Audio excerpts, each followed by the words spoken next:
we have our first guest, our founder, CEO, and leader, Mr. Marty Weinstein. Yay!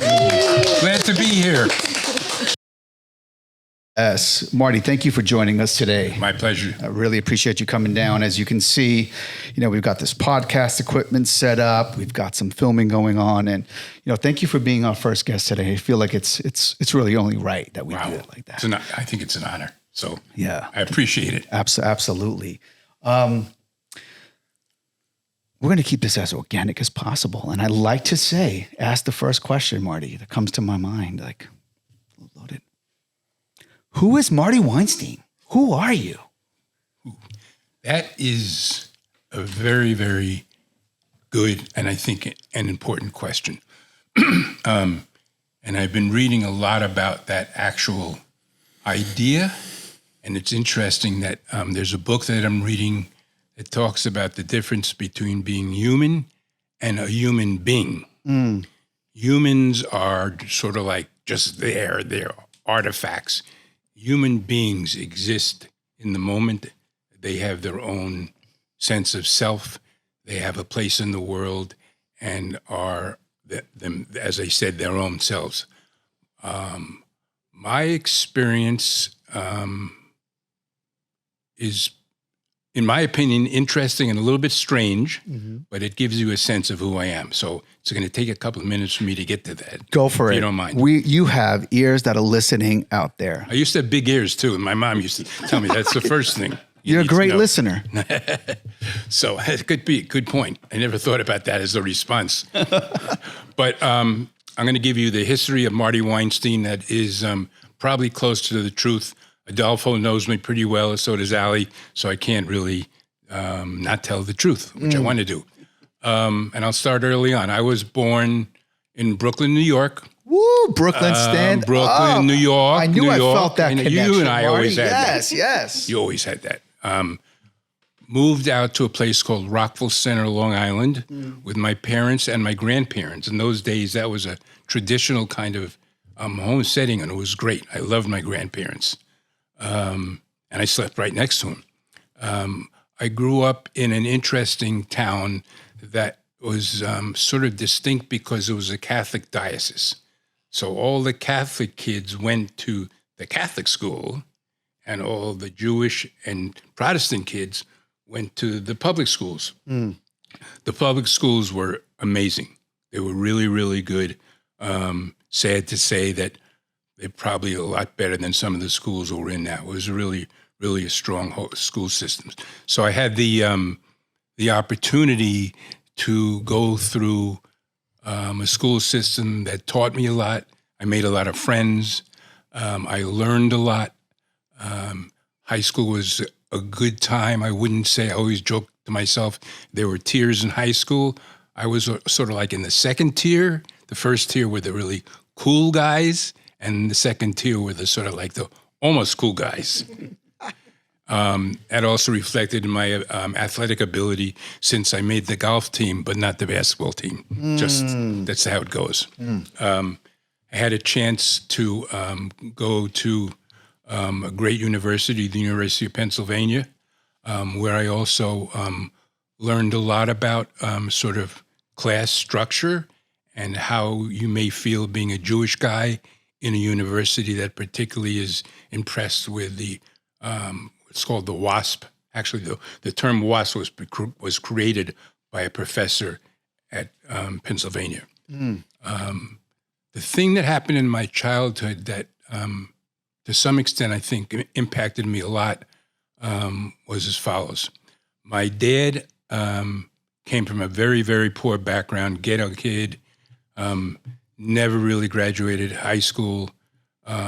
He needed to pick himself by his bootstraps and did a good job of becoming a successful businessman living in a small town in New York, safe town. We weren't rich; we were middle class. Good friends, good family friends, etc. And I was talking about this the other day when I was reading this book about trauma. And my mom had a lot of trauma during her life. And that included being ill when I was a young kid, remaining ill, and later on in life, unfortunately, took our own life.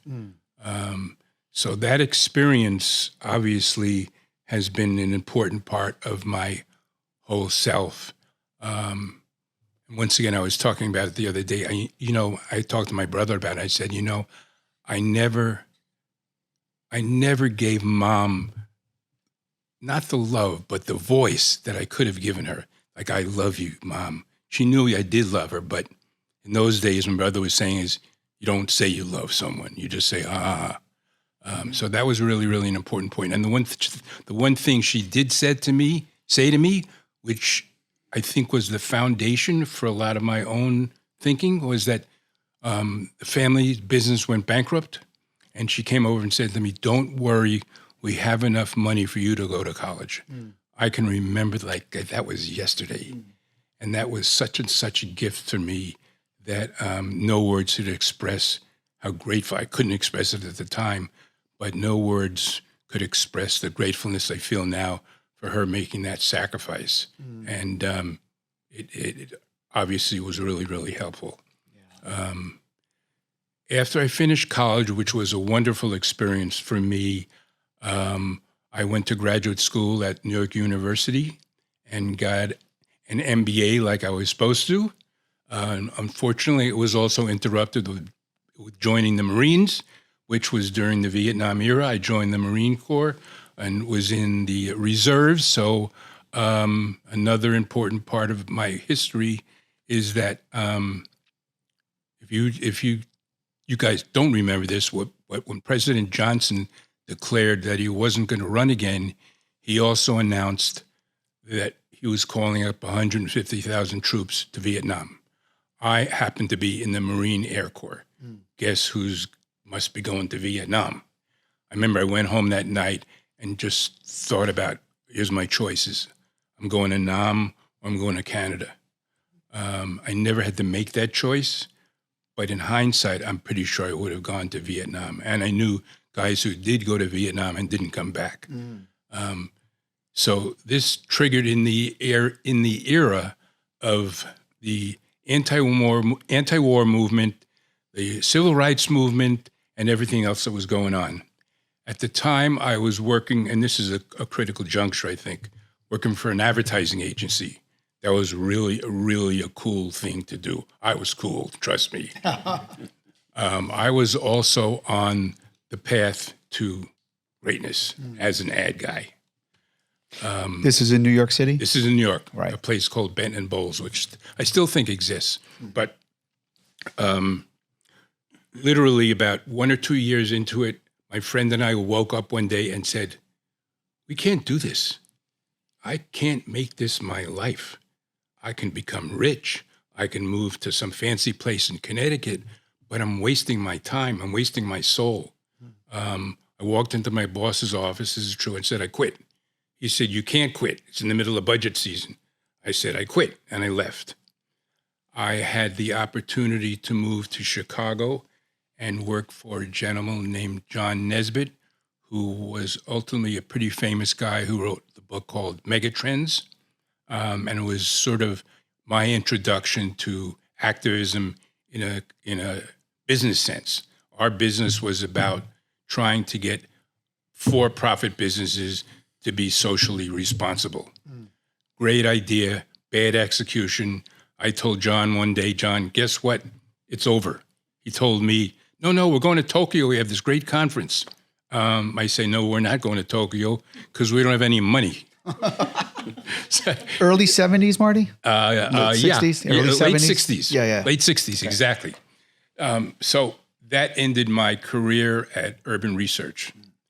But it was a good opportunity not only to listen to John, who was a wonderful, wonderful guy, but also experience what it's like to be really scared and like, oh man, this is over. What am I going to do? I, during that time, met most of you know my wife, Carol, and her 2 kids, David and May, were babies. And we became friends would not be the right term here, fast lovers, and moved in together in the early 70s. In Chicago. In Chicago. I'm still So in you Chicago. met Carol in Chicago. Yeah. Okay. I went to work for the city of Chicago under Mayor Daley, who at the time was a tyrant in the United States. And Chicago actually was the most segregated city in the United States. And he made it, I think this is true, he made a deal with Kennedy that if you let me continue to be a segregated city, I'll get the votes for you to become president. And that was pretty much true. I mean, you lived in Chicago. The only place that wasn't like that was where I lived, Hyde Park, which is right next to the University of Chicago. This totally influenced my sense of who I was, what I want to do, and what the world was all like. And I always tell the story, which I'm going to tell you now, by a gentleman who I love, David Foster Wallace, who I think Adolfo has seen this tape. It's a picture of two little fish swimming in the water. And this big fish swims by the little fish and says, "How's the water, guys?" Big fish goes away. The little fish says to the other little fish, "What the hell is water?" For me, the turning point in my life was that environment, the environment of the civil rights movement, the anti-war movement, and it translated, in my opinion, to me being a person who's interested in doing socially good work, something that's meaningful, something that's purposeful, something that I can be proud of, and hopefully make a difference. And I moved out to California and first worked for what's called an 8A minority-owned consulting firm, which was interesting in and of itself, in that it was sort of like the reverse of what America looks like. All the black people were in charge, all the white people were the workers. So it was pretty cool to have that sense of a different background. Was this in the Bay Area This is in the Bay specifically? Area. This is in the Bay Area, in Berkeley. In Berkeley. In Berkeley, where else, right? Lived in Berkeley. Side story about Berkeley. When we moved out here, we were going to live in San Francisco because we're urban hip people, right? Berkeley, if you don't know this, was the first public school to desegregate voluntarily. So we moved to Berkeley because we wanted to be part of the movement. Sure enough, my kids went through the Berkeley school system. Once again, this company didn't do too well. Some of the things the leadership was doing probably don't need to be repeated at this phase of the discussion. But once again, I had the honor of calling up the people in the Berkeley office and saying, "It's out, we're over, there's no money left, get the hell out of here, here's your last check." So that was my second experience in closing down an organization, which, you know, these people were all my friends. It was pretty sad. I fortunately had a chance to be interviewed by this organization called New Perspectives, and that's how I came to what is now known as Bay Area Community Resources. And I think I'm very proud of what I've accomplished, and I know that the environment was critically important to that. So I don't give myself maybe as much credit as I should, but I feel that I was fortunate enough to live in a time where my brain and my heart had a time to integrate and become one. And you know, that's huge, right? Your heart and your brain to integrate and become one, because it oftentimes takes two. Whether it's chicken McNugget, egg McMuffin, which comes first, the heart, Exactly. the head, right? Interchangeable. So you've done a great job, Marty, of letting me not necessarily have to do a lot of work here, because you've answered a lot of questions, which is amazing. New Perspectives is on here, right? Because I did read a thing you did with Jennifer Peck from Partnership for Children and Youth not too long ago. It was a great, That was the great initial one. name. Yeah. And I'm Good curious. name, too. Great name. It's New Perspective. We're talking about that now, right? In our expanded learning. It's Right. Perspective. Do you remember, like, for New Perspective, that's now Bay Area Community Resources. Let's go back to that a little bit. Who was the person? Who was that there at that moment? Do you remember? What was that moment like when you're like, this closed down, right? you experienced leadership, maybe not at their best. You don't want to talk about it, but experiencing, knowing what probably you shouldn't do. Because we're going to get into leadership a little bit later. Mm-hmm. New perspective. Who was there? What was the team? There was this funky office in Marin, and I mean funky. The back area was like falling down. It was like on rickety sticks that would move. We probably had 5 or 6 people there, 2 or 3 clinical interns, 3 or 4 professional staff, probably a total staff of 6 or 7 people doing counseling at one of the Marin high schools. Grassroots. It was pretty grassroots. It was a parent-led organization that got some money from the feds and started New Perspectives, focused on alcohol and drug prevention. I was going to say, what was that time? What was the need at that moment? Like thinking about that era, this is 76 maybe, right? 1975, 76. A little bit later. Okay. Drugs were pretty rampant, pot. And this was a typically group of sort of middle-class parents wanting to make sure that their kids in a pretty nice high school that still exists get some services. That's how it started. And it was, I'm talking small. Our budget was $250,000 and going down rather than going up. Size of one of our high school asset grants now, exactly. Right? For one of our high school grants. But it was a great group of people, dedicated. I was, quote, in charge. So there was a lot of responsibility because I had already experienced what it felt like to close up 2 organizations. I didn't want to have a third on my resume. I'm good at closing organizations. You're a closer. It's good. I'm a closer, right. Exactly. That's the way to reframe it. Yeah. But that lasted. We're talking over 40 years ago now.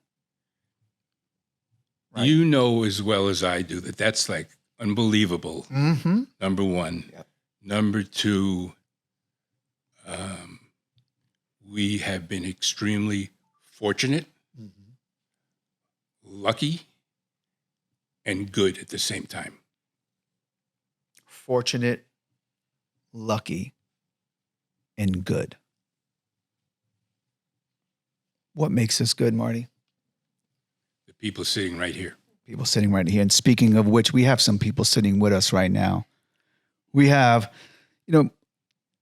pause for a second. I'm thinking about one of the purposes of the podcast, Marty, was that we oftentimes talk about how BACR has evolved into many different industries, many different resources as we are Bay Area community resources. And because oftentimes we're doing the great work, sometimes it's hard to really connect and hear what, Climate's doing, what Expanded Learning's doing, what D-Rock's doing, and mental health services. And we'll get into all of the industries. Podcast is a platform to kind of hear a little bit about what's going on. So we're joined today with 3 guests here from different industries. So if you want to introduce yourself, and I know you have some curiosities for Marty as well. And then I've got a couple of little questions here afterwards, some games as well. Yeah. Hi, I'm Adolfo Rivera. I am the industry leader for national service.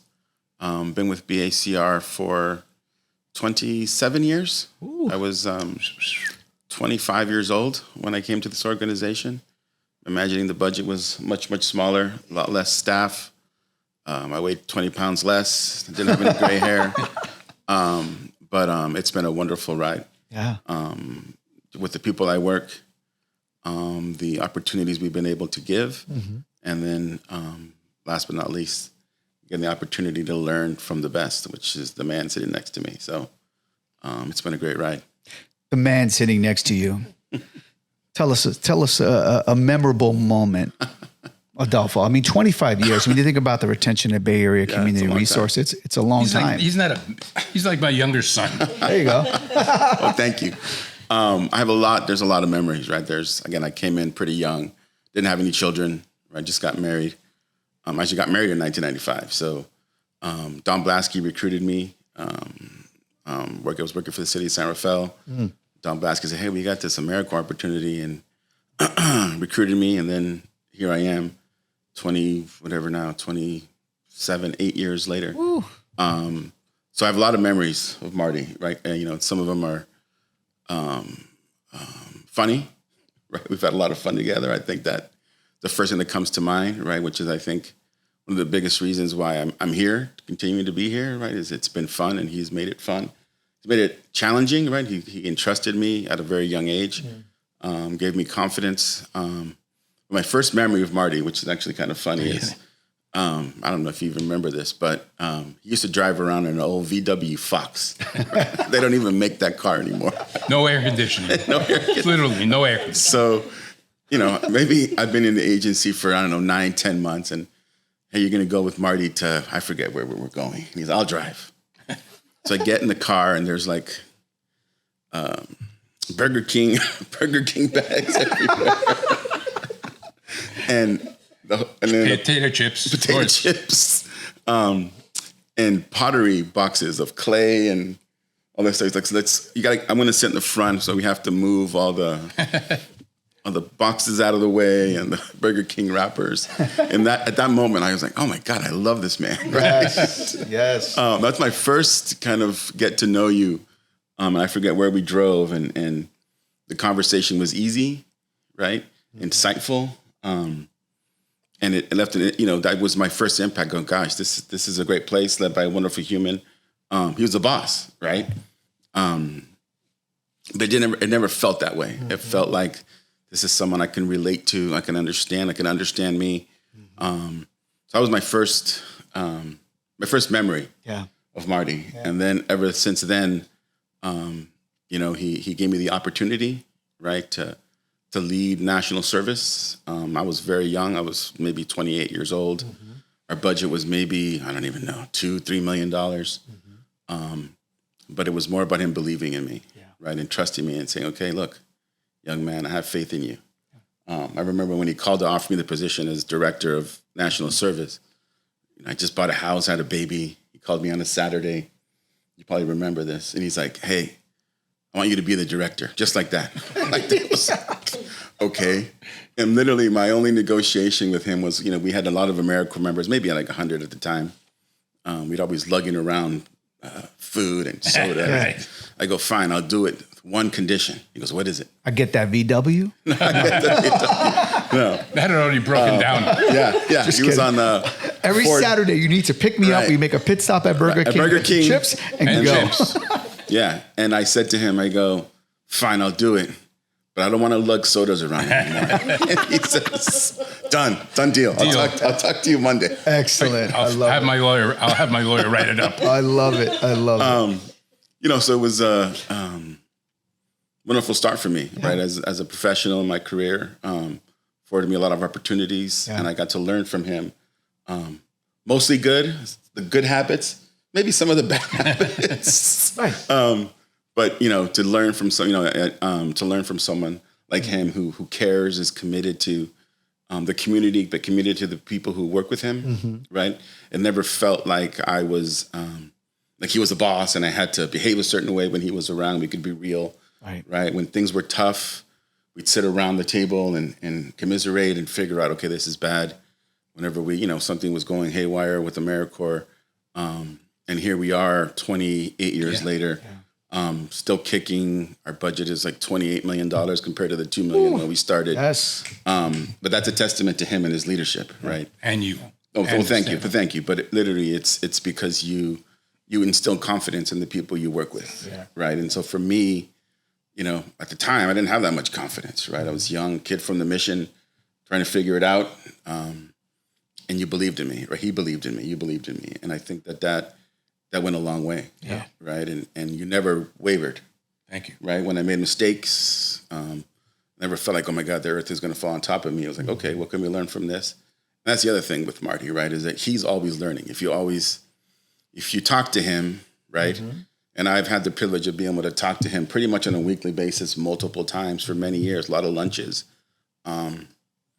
He's always learning, right? Which is the part that blows me away.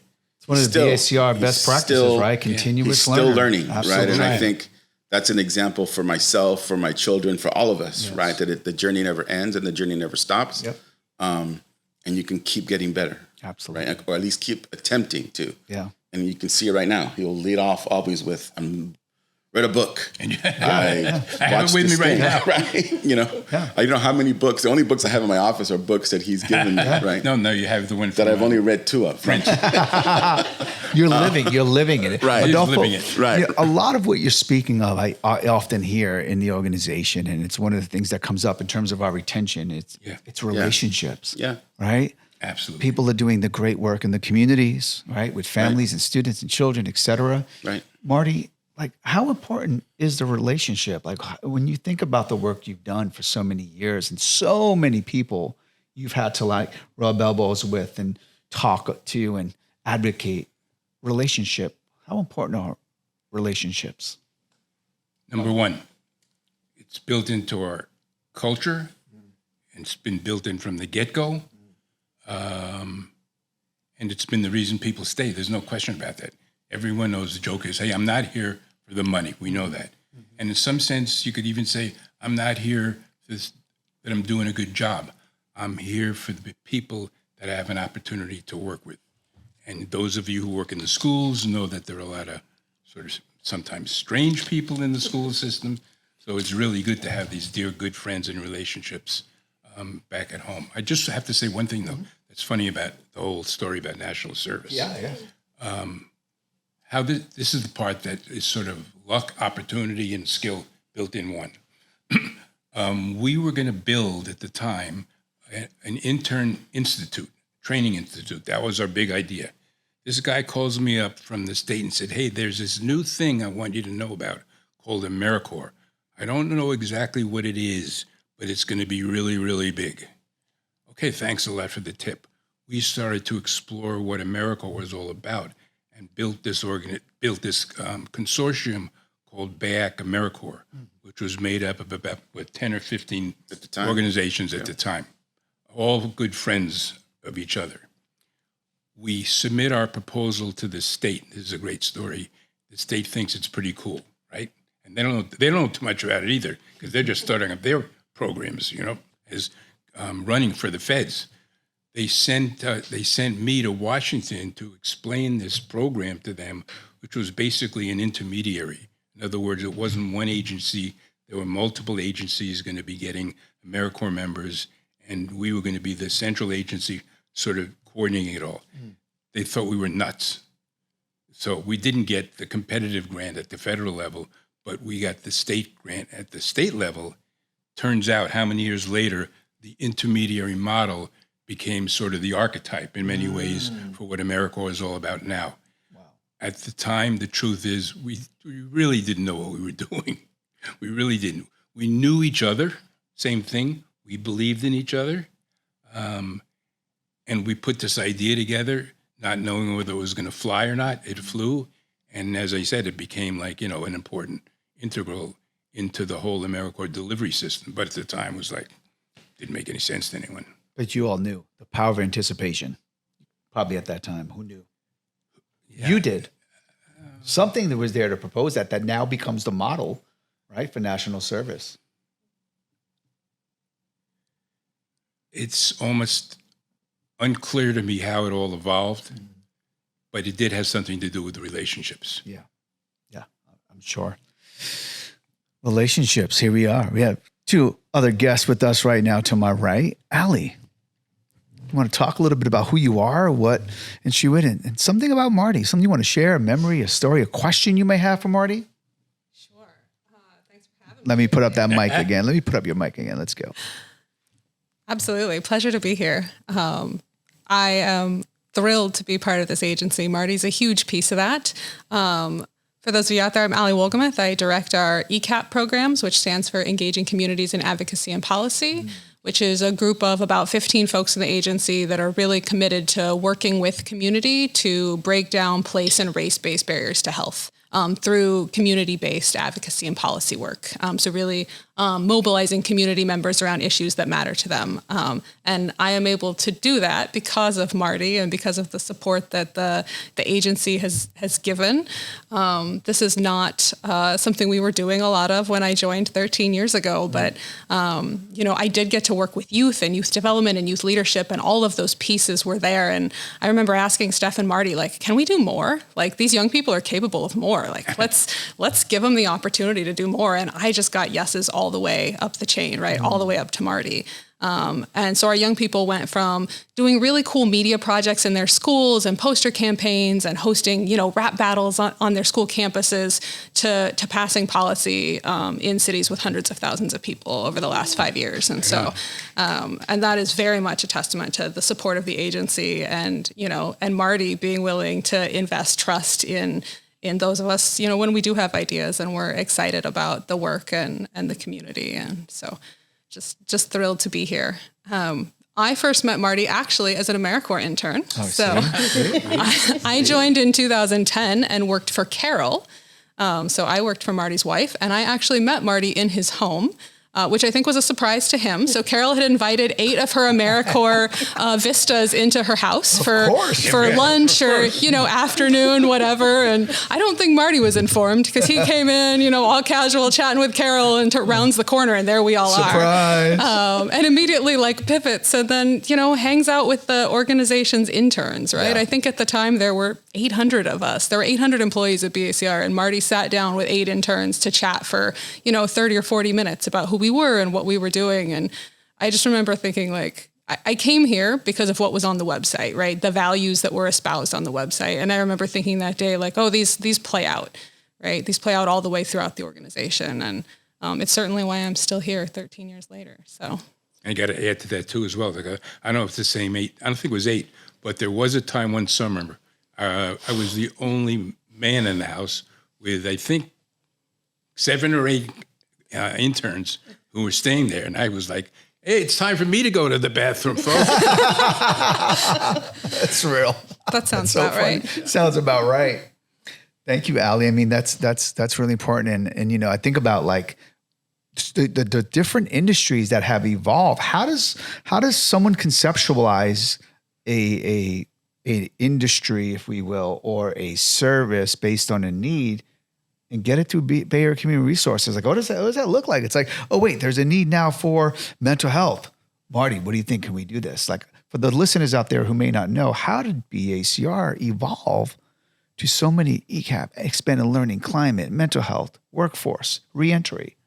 Well, the one thing, just from a business perspective, what we agreed to was that you have to attach opportunity with resources, and that has always been our mantra. Hey, Marty, we tried it a couple of times. Remember, with obesity, we didn't have any resources to do any good work, so it was a failure. So in some sense, we were smart in the sense of being a business. Businesses need resources. Nonprofits need money, need resources to deliver. So there was always the requirement. This is a great idea. Now let's figure out where we can get the resources now to pull this off. Because if we run around, screaming, the sky's falling, but not doing anything about it, we've done nothing. Right. So that's been sort of a bottom line sort of business perspective, is that, that's an important problem. Can we do something about it? Yes. And how are we going to have the resources and the capability to deliver? Absolutely. And the sustainability too is a testament, I think, to the great work that's being done. Absolutely. Right? The consistency, the sustainability, for sure.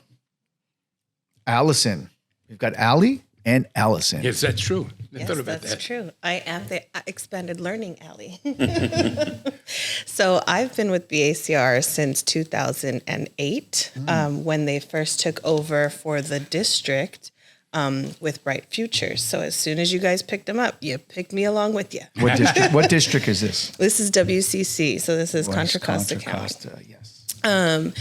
And I was maybe 20. And my interview, I came in and I was walking up the stairs. This is when we were on Pierce, right? On Pierce. So I walk up the stairs and I see this man in some running shorts and his little jogging outfit talking to Betsy Eads about jazz in Berkeley. it was one of the after school programs. And apparently they had this big thing that had happened a couple weeks, and Marty had to run over there, and he was like getting interviewed by the news, and like all of these things were happening. This is an interview. I'm coming in to be a group leader. So I'm like, what's my school that I'm going to go to, right? And so I ended up being at Nystrom. This is my first year. I ended up going to Nystrom, and I'm there a couple years. And the coordinator transitions. I transition into a coordinator, and I'm working now with John Debian. Yep. John Debian. And every year, Summer Institute, every year at any of our like major trainings, I see Marty, I hear these quotes, I hear these, these stories and this feed and this feedback. And it's always been really filling to see from an outside perspective, because everyone around here has really established relationships with Marty, and I've been kind of the person that's received from Marty, but's never really been with Marty, right? Like I've never spent time, we've never had, but anytime I see him, it's always been love, and he just exudes that to people. And I think that he was talking about the business perspective, but I think that hearing when Marty speaks, it's business with heart, and that's the good work. My memory of Marty, or the one that sticks out the most, is when that situation was happening where the kids were getting pulled from their families at the border. Oh yeah. We had a Summer Institute, and he came in and he's like, me and Ruth are getting on a plane, and we're going to go down there, and we're going to try and find homes for these kids, for the displaced children.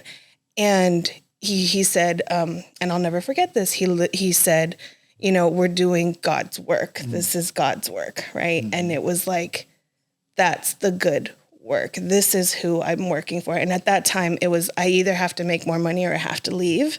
God give me a sign. And Marty's sitting here talking about, this is what we're doing, and this is why. This is who we are. And I saw every best practice highlighted in there. And I said, I'm never leaving BACR. Like, this is where I belong. Yeah.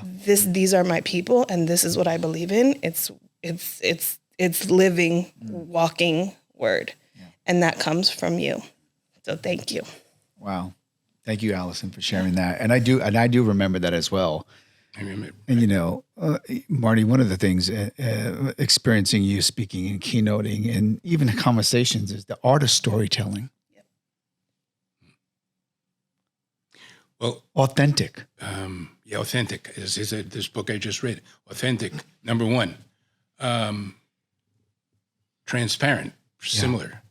And the funny thing is, the other day I was talking to Don Blasky, who is the second longest standing member of this organization, who, by the way, we all know this, he totally represents the heart and soul of BACR as well. Yes. Sometimes to his, and he'll admit it, to his detriment. He's too sweet. Yeah. But anyway, I mentioned just the other day, I was thinking about it. What's the one word right now that we're sort of entering a new era that describes BACR? And he said, I think family and community. Mm. And I said, yeah. And the word I have is kind. Yeah. And I was at a retreat recently by Jack Kornfield, who's the guru of mindfulness. And it was interesting that it was a 3-day retreat. He must have mentioned the word kind 100 times. Kind. Even the word itself, when you say the word kind, it has a resonance about it, doesn't it? Yeah. And that I think is really the spirit of BACR. I remember this one story, this is, Don and I were really proud of this one. This woman was coming to us, it was the end of her project, and she was going to lose her gig. Okay, I have to have surgery. I think it was breast surgery, actually. Because I have cancer. Excuse me. And I'm not going to be able to afford it because I'm not going to have a job. We said, well, that's not a problem. You're going to have a job because you're staying on BACR payroll until this is taken care of. And she broke down. Don and I were saying, what's the big deal here? There's no issue here. Of course we're going to do that. And it was a great opportunity and a great example, just like, yeah, we're here for you guys. That's the way it's supposed to be. Part of it might have been surprising, especially if you don't come from companies or organizations that lead with kindness, authentically. Yeah, kind. Yeah, It's a beautiful word. absolutely. Absolutely. Lots to discuss here. When I think about, Marty, you mentioned a lot of books that you've read. What would be one book, if you can recommend one book? We're going to ask a couple of kind of questions here of Marty, get to know you a little. One book that you've read in your life that you're like, whew, this is the book that Well, my favorite novel is called Sophie's Choice, which was written by William Styron. And it's about a woman who has to choose between two children during the Holocaust. And she moves to New York and falls in love with this. There's a lot of Brooklyn in this book. A guy from New York who, I want to describe Nathan. I don't want to say a sociopath, but it was living a fantasy that wasn't true. And it was just a tragic story of this woman's, her experience and how she had to some extent overcome it. And of course could never totally overcome it, because what could be worse than that? In terms of on the more nonfiction side of things, I told you the book I'm reading now is unbelievable. So I'm going to say how much the best. It's called The Myth of Normal. By, once again, this may have some relevancy to me being a Jewish guy. He is also a product of the Holocaust. He's a psychiatrist. Omar Madej is his name. And he gives this treatise, which is really easy to read. I'm going to make Carol read it. Why we've accepted things as being, disease as being normal, as opposed to causes that are unclear, mostly related to trauma, mostly related to not understanding things that have happened to you in your life that affected you, particularly as children, that play itself out negatively over time. And then unfortunately, he has several chapters on what he calls the toxic culture. Consumerism, me first, and he looks at it's interesting. He even talks about some of our leaders, and you can see in the quality of these leaders are exactly the things that cause trauma in people's lives. Oh. I'm not going to mention names, you know who they are. Yeah. He did actually also mention Hillary Clinton, and she's pretty well renowned as a quote, I would say, I'm going to use the word good person. And there are things that have motivated her and triggered her to do things that are not so great. So it's a very interesting book. I mentioned it to Stephanie because we do a lot of stuff with trauma now, right? We know plenty of it. And I think his most important point is that sometimes the trauma that people experience is not as obvious as the ones that you sort of know about. This child has been abused. For sure, we know that this is a traumatic event. Yeah. But he asks people this question. It's pretty funny. Tell me some time when you were 5 or 6 and you had a bad experience, you weren't feeling good, or you got got in trouble at school. Who did you talk to? The typical answer is, I talked to my doll or my dog. And I think he's exaggerating, but his point is that there are experiences with the kids we work with that may not be very clear on the surface, but are there underneath. And his belief is that a lot of illness is a result of trauma. Yeah. And unfortunately, it's reinforced in society. And at the end, he gets more positive. So Sure, it's yeah. worth it to read the book. But, Yeah, that's a really, really interesting book. The myth of normal. The myth of normal.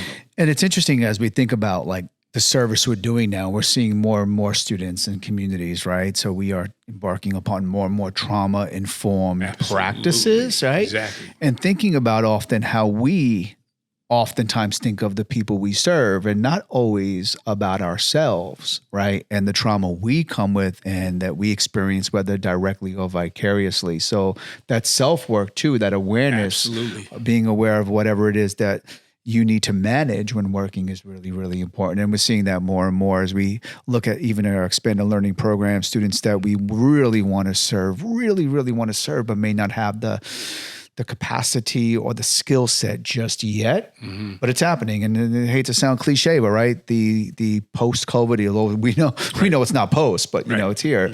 But that era, right, with being in lockdown for a few years. But it's thank also, you for sharing that. Yeah. I mean, there's another point about that is that compassion is one thing, self-compassion is another thing, and if you're not self-compassionate, you don't have anything to be compassionate with. Which I thought was a really interesting way to look at things. Take care of yourself, be compassionate, be loving. Then whatever is troubling you has a chance to be addressed. So therefore, you're more capable of providing value to someone else. Absolutely.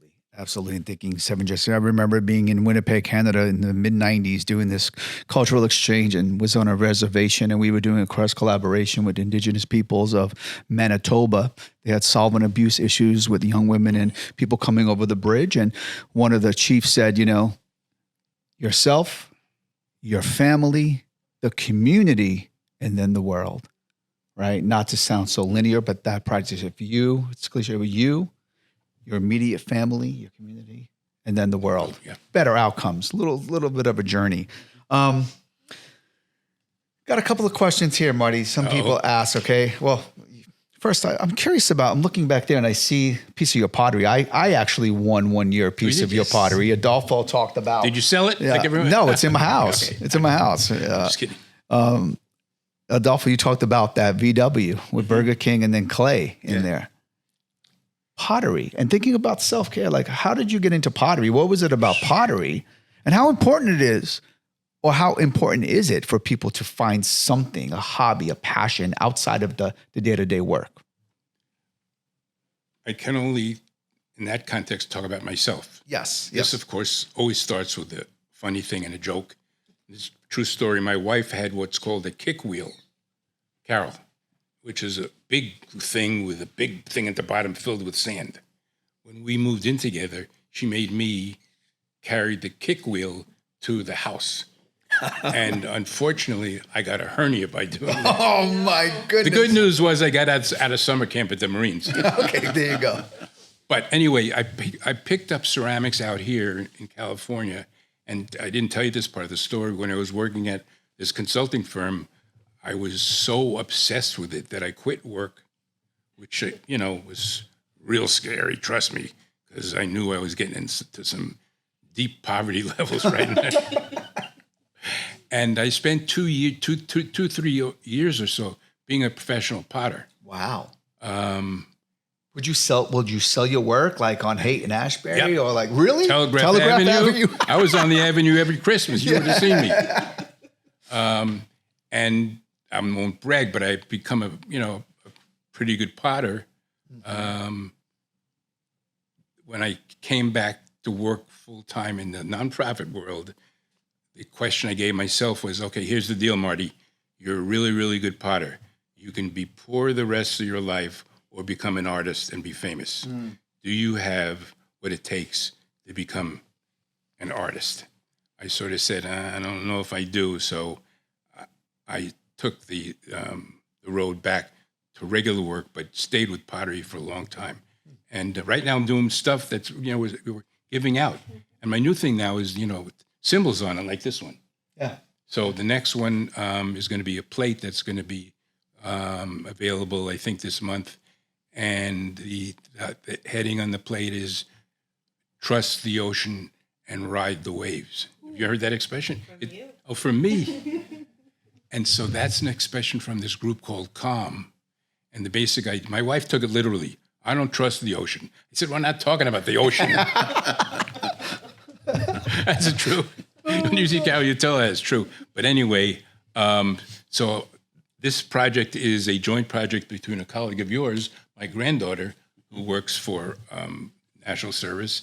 She's sort of the writer and the calligrapher, and I'm the potter. So hopefully you guys will win one. That's a great collaboration. For those of you who don't know, there's often these contests out there that People and Culture, if you don't know, our Human Resources Department changed its name to People and Culture. And we can get into that eventually when we do a podcast with People and Culture as to the why. And there are these contests, and you get to enter these contests, and the prizes are one of Marty's great pieces of art, right? And you are an artist. Thank you. Right? Creativity comes every day with the work that we do, right? Sometimes you have to be creatively compliant. Marty, you do a lot of leadership work. I remember leadership groups when I first joined BACR back in 2010, 12, I don't remember. It's growing and growing. There was a leadership group you were hosting, and I think that work continues to evolve, whether they're in these professional learning communities or a conversation, if you see Marty in the office.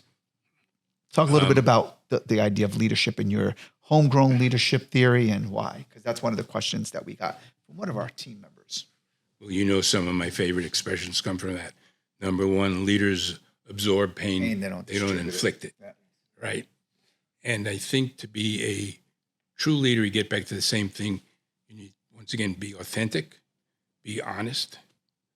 Another one is, what is one of the most important things a leader has to say? I don't know.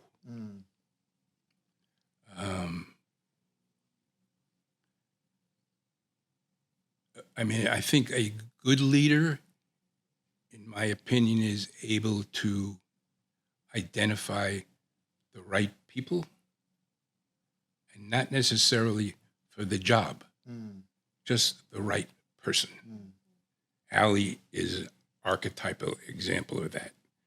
When she came here, it wasn't because we needed to build an advocacy program and you're the person to do it, right? That didn't come up. She's the right person. Right person, still here. Definitely example. Right person. We knew he had the heart, the passion, the humbleness to be a good leader. And when he says he's talking about Adolfo, he pointed at Adolfo. And the funny thing is, like, you know, people always, if you look in America, what makes a good leader? Oh, they have to be charismatic. False. All the data shows that's not true. That most of the best leaders are what we call level 5 leaders. The paradoxical combination of personal humility and professional will. Intense, right? Yeah. I want to unpack that alone right now. Like, let's go. When you think about everyone who works here, that resonates, correct? Absolutely.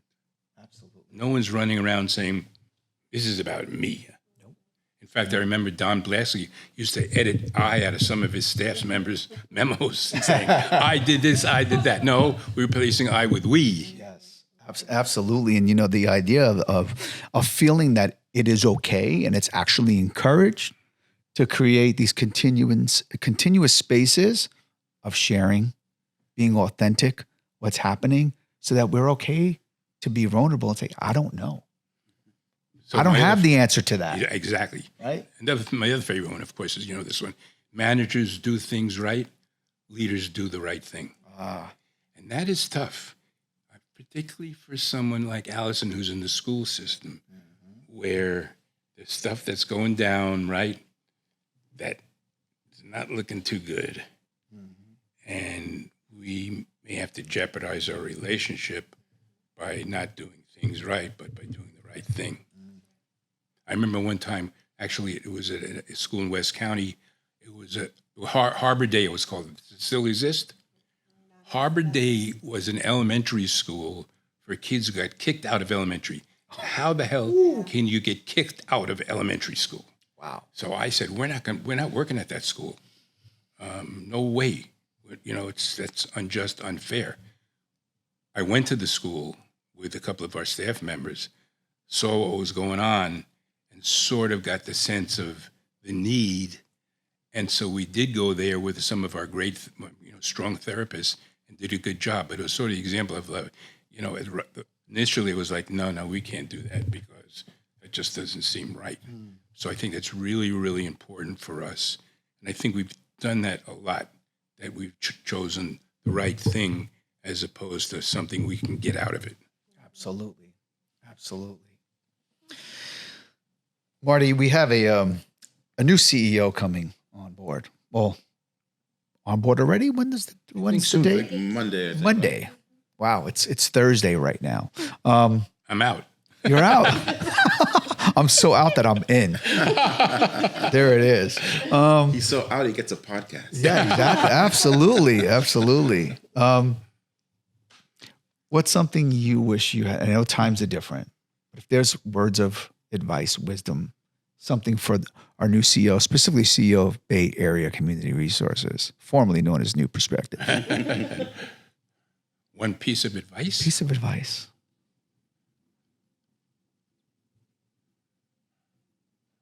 I'm going to go back to what I said before, is be kind. Be kind. Kind. I want to do new BACR t-shirts. That's a good one. Yeah, Yes. sounds so wimpy, right? Kind. Ooh. Oh, so I want you to- necessary. no, I want you to be tough and mean and get some things done. No, Absolutely. Yeah. no. Yeah, no, not going to happen. Not here. We're going to open this up a little bit more. I have a couple of quick, flash questions. Just keep it light. Coffee or tea, Marty? Coffee, Coffee. Black, sugar, cream? What? sugar, and cream. Sugar and cream. Okay. McDonald's or Burger King? Doesn't mean you're eating it now. Back in the days. No. I had a McDonald's the other day and it was terrible. It was so bad, I couldn't believe it. Yeah. Seriously.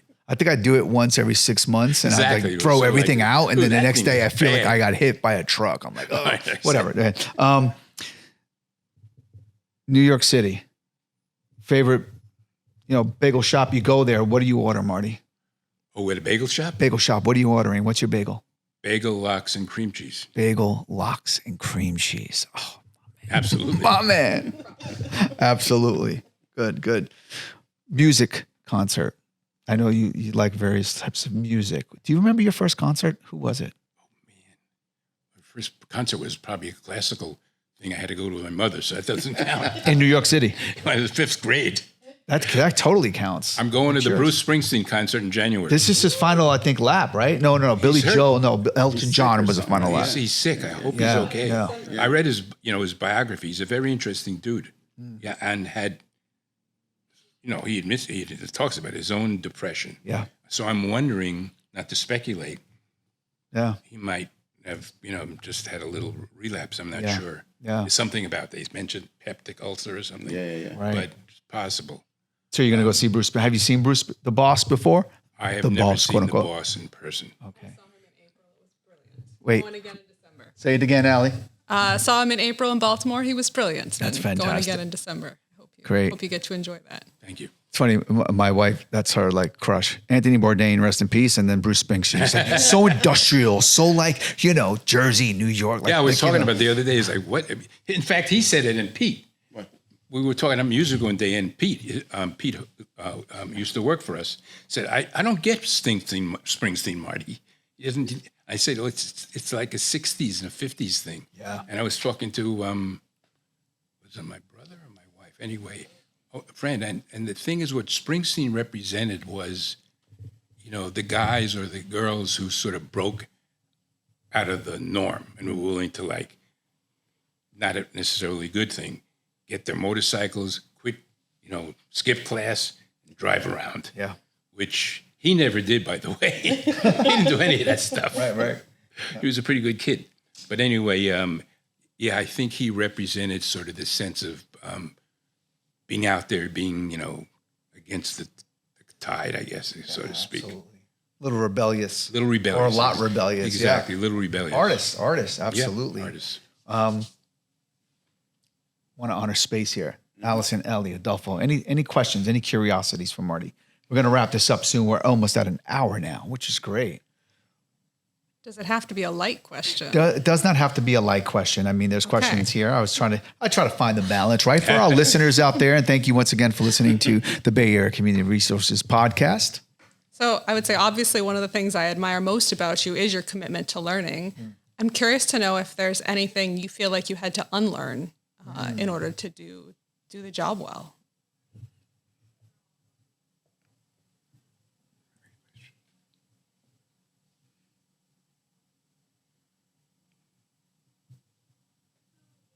Well, it is a great question. I think the unlearned part was sort of like, I don't know, that kind of thing. It's like, I don't have the answer to that. It's on you.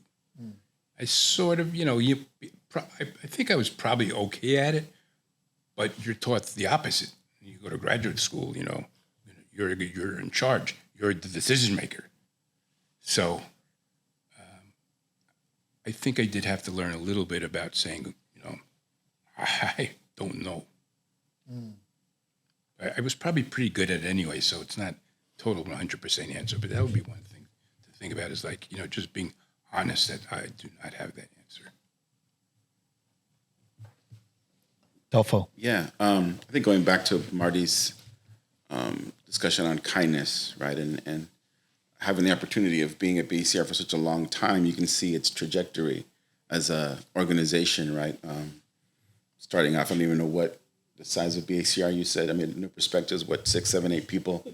Now we're over 1,500 plus AmeriCorps members. Our budgets are almost $100 million. And it's all based on kindness, which is a complete opposite of people who work in the corporate world, right? And most of my friends work in the corporate world, and it's about meeting your quotas, et cetera, et cetera. And this is a pretty interesting case study, right? If you're good to people and you're kind to people, and you're talking from our customers down to our staff, everybody in this building and the other buildings that we, kindness was a strategy that maybe we didn't even know got us where we are, right? And I think in the examples of, is it in our growth, right? Like, and I'll just take my department as an example, and Marissa has after school and et cetera, et cetera. They've all grown. And I think it's because we know that we're in a kind, good-hearted organization that believes in us. And in that, we're allowed to take risks, knowing that if it doesn't go right, as long as you tried your best, the hammer isn't coming down. It's, okay, what can we do now, right? And I know that's worked for me, right? 'Cause I develop, I sit and come up with a program idea, and I'm going to do this. All right, do it. Let's do it. Yeah. And they don't always work, right? They fail. We had a workforce AmeriCorps program that didn't work. But I knew I could try to do it to the best of my ability. And if it didn't work, right, you pick yourself up, pats you on the back and says, okay, what are we going to do now? Yes. And I think that permeates throughout the entire organization. And we don't get to where we are and get to provide the services that we provide if we're afraid to do the things that we want to do and take chances and take risks. Because that's part of the work that we do. Right. We have to take risks, right? We don't get to this capacity without taking risks. And we failed along the way, right? Yes. We failed a lot, all of us, right? The entire organization doesn't succeed at everything, but we're allowed to take risks. And I think knowing that we can take them and it won't be punitive if it doesn't go the way we hope it goes, I think is a big piece of why we're here. Yeah. Right? I can go to him and say, hey, man, they're going to pull the plug on that thing. We didn't do it. Right? It didn't work. Yeah. Okay, well, let's figure out another thing, right? And here we are. And so I think without even knowing explicitly, like that kindness and that whole philosophy, the benefit to it, besides just being nice, because we should all just be nice people and kind people, from a business perspective, it motivated us and I think helped us succeed because of it. So it leaves I got to tell you one story about that. This is not even related to work. But before that, look at the extended learning program. We have never marketed ourselves, right? The board always keeps saying, we need to be better. We need to market ourselves. We will go aggressive. Not the marketing department per se. Right. Not like Andy's listening. Not like Andy's doing. Andy's doing the right thing by being available and showing, but not, competing, so to speak. We are competing. But all of our business has been done through referrals. Mm-hmm. So when we were at 5 schools, that went to 10, then went to 20, then went to 110. How many times did we go out and hustle a school? I don't think ever. We always used to say, if you don't like that organization, that's fine. You need to tell them that you're not going to be contracting with them this upcoming year, and then we'll be willing to talk to you. Until you do that, we ain't talking. Absolutely. And I think there's a lot of respect and admiration and trust that goes into that, right? It's one of the first questions when we get asked, would you be willing to take on the site? Does the other lead agency know about this? Exactly. We're not going to step into a meeting unless there's that transparency. And I think that helps establish a relationship with our partners and our funders too, right? Because some of these grants are pretty competitive as well. Absolutely. And thank you for sharing that, Adolfo. You know, one of the things that come up as we speak to people who've been here for a long time is, why do you continue to stay with BACR, right? And it's, we feel seen, we feel heard, we feel like we can have an idea and we can try it out, right? So I'm so glad you shared that. And that's true. That's 100. Absolutely. I just got to tell you what happened the other day. And Adolfo knows where he lives, so it's down Indian Rock, right? And the people drive around Indian Rock, come down. The other day, in the morning, there was this little cat in the middle of the street, little baby cat. About 10 people, including myself, stopped, got out of their car or got out of where they were, and made sure that cat got off the street and into its owner's arms or whatever. It was such a small thing. And I swear to God, it had such a wonderful, beautiful impact on, at least on me. It was like, damn, that was one of the coolest things I've ever seen in my life. This cat was saved by 10 people. Marty, we really appreciate your time. This has been absolutely amazing. I feel like we can do this for like 5 hours. Let the people, you know, there's going to be other curiosities. And if I know you for the years that I know you, I feel like you're not really going anywhere per se. You're going to trust the process, but you will be available if someone wants to pick up the phone and send an email. And maybe the opposite. I may be calling you. Absolutely. Give me something to do, John. Let's go. Okay, come. Let's go. We're going to go to LA in December with some high school students for a teen summit, which I would love to talk to you about. Marty, retirement. What are you most looking forward to retirement? Are you going anywhere, doing anything fun? Is Carol excited? What's next? Oh boy. You had to ask that. Sorry, one, didn't you? we're curious. Inquiring minds want to know. I'm going to get comfortable here. The one thing I do know is that supposedly the people that are happiest do things they like on a regular basis, as opposed to, I'm saving up for the big trip to whatever. So I want to make my life sort of fun and purposeful on a daily basis and not count on the big, I'm taking my wife to Italy, which I don't want to go to anyway. But anyway, it's a scary question. It really is for me. I want to be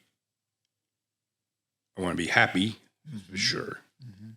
I want to be healthy, which there's another one of my favorite thoughts. Now that you bring it up, is by this David Foster Wallace, the same guy who talked about the fish, and he says that everyone worships something, and be careful about the thing you worship because it can come back to bite you.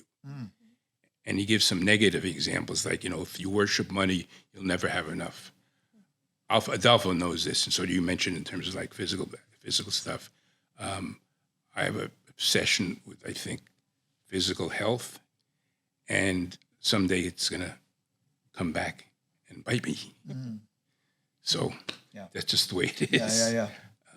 But I really don't have a specific plan. I know what I'm not going to do is, as I said, save up all the money so I can do X. Let's definitely do ceramics, try to push that. Definitely sports. He told me to do one good thing, to watch the Niners. So I'm going to do that on a regular basis. Did you tell me you're a Don? I did. You did. So I watched your first game. Oh, good. And they won. Exactly. It's a good start. Yeah, exactly. Keep watching. Are you a Niners fan, Marty? He is now. I was a Raiders fan in the old days. Wow, same. From New York City. I was like a Brooklyn kid as a Raiders fan. My fan. friends looked at me crazy. Okay. I'll have to let you know. Yeah, and you know what? Oh, look at that alarm that went off. There you go. Look at that timing. timing. I tell everyone, put the phones off, whatever. That's actually, it's great, actually, right? Because we want to continue. You know, it's not like, oh, here it is. Live in the moment, present, right?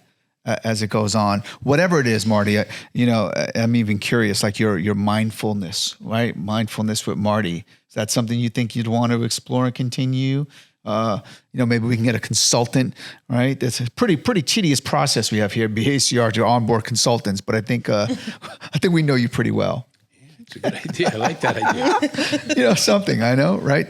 I don't know. I am such a novice in mindfulness, but I love it and believe it. So Yes. I'm trying to really learn it and do it. Yeah. Nowhere near there. Yeah. It's really hard. It is. It being in a consistency.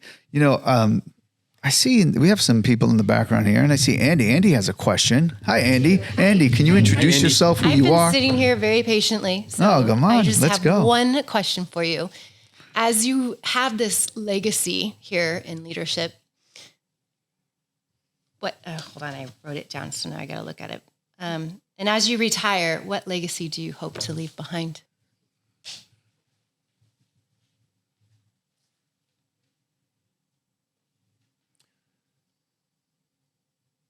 I want to make sure that the organization continues, once again, to be kind,